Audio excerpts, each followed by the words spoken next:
মানুষের মুক্তি নেই 16 জুলাই 2020 90 মিনিটের খেলায় হয়তো চান্সে কেউ 5 মিনিটে গোল দিয়ে দিয়েছে, তারা ভেবেছে আমরাই সেরা খেলোয়াড়। এই আন্দোলনে বিএনপি আমাদের সাথে আছে, সাপোর্ট করবে, তবেই আমরা এক দফাতে আমরা যেতে পারি। মানে স্পিকার, আমি শুধু 2-3টি নিউজ লিঙ্ক আমাদের বন্ধুদের উদ্দেশ্যে পড়ে শোনাতে চাই, আমাদের সংসদ সদস্যের উদ্দেশ্যে, যেটা গতকালকে আমাদের একজন মাননীয় সংসদ সদস্য জনাব আন্দালি ব্রাহ্মণ পার্থ তার বক্তব্যে বলেছেন, আমরা যে গত 17 বছর লড়াই সংগ্রাম করেছি, দেশের মানুষের মুক্তির সংগ্রামকে এগিয়ে নিয়েছি, আমরা সেটি জেনজির সাথে, তরুণ প্রজন্মের সাথে কানেক্ট করতে পারছি না, যার ফলে তারা হয়তো সঠিক বিষয়টা জানছে না। 2020 সালে দীর্ঘ 28 বছর পর অনুষ্ঠিত ঢাকা বিশ্ববিদ্যালয়ের ডাকসু নির্বাচনের ভিপি নির্বাচিত হয়ে ওই ডাকসুর কক্ষে বসেই সাক্ষাৎকার বলেছিলাম, সরকারের পতন ছাড়া দেশের মানুষের মুক্তি নেই 16 জুলাই 2020।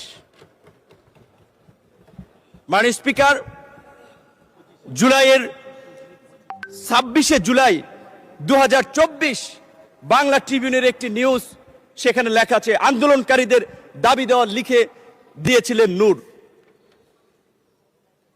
একই দিনের দৈনিক কালবেলার একটি নিউজ, আজকের আমাদের সংসদ বিরোধী দলীয় চিফ হুইপের ছবি, মাঝখানে আমার ছবি, তার বাম পাশে সার্জিস আলমের ছবি দিয়ে বলা হয়েছে দুই সমন্বয়কে নিয়ে সরকার পতনের আলোচনা, নূরের সরকার পতনের আলোচনা।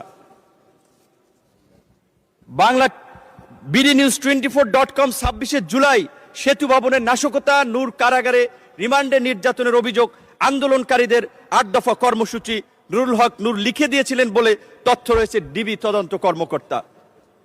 2 আগস্ট 2024 আদালত প্রাঙ্গণে নূর সরকার পতনের 10% ধাক্কা দরকার, প্রশাসনের আন্দোলন ঢুকে গিয়েছে। শুধু এই কথাগুলো তাদেরকে এই কারণে স্মরণ করিয়ে দিয়েছি, আমরা যে লড়াইটা করেছি, আমরা যে সংগ্রামটা করেছি, এই সংগ্রামের পেছনে কত মানুষের অবদান, কত মানুষের ত্যাগ, সেটি আমাদের তরুণ বন্ধুরা হয়তো জানে না।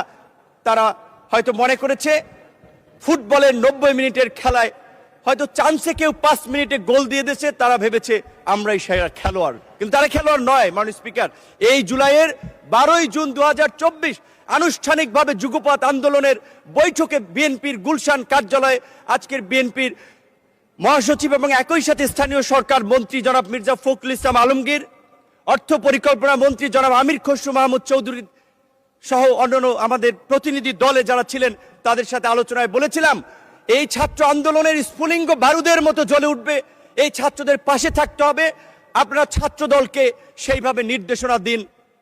তারা সবসময় আমাদেরকে বলেছে, তোমরা যখন যেভাবে সহযোগিতা চাও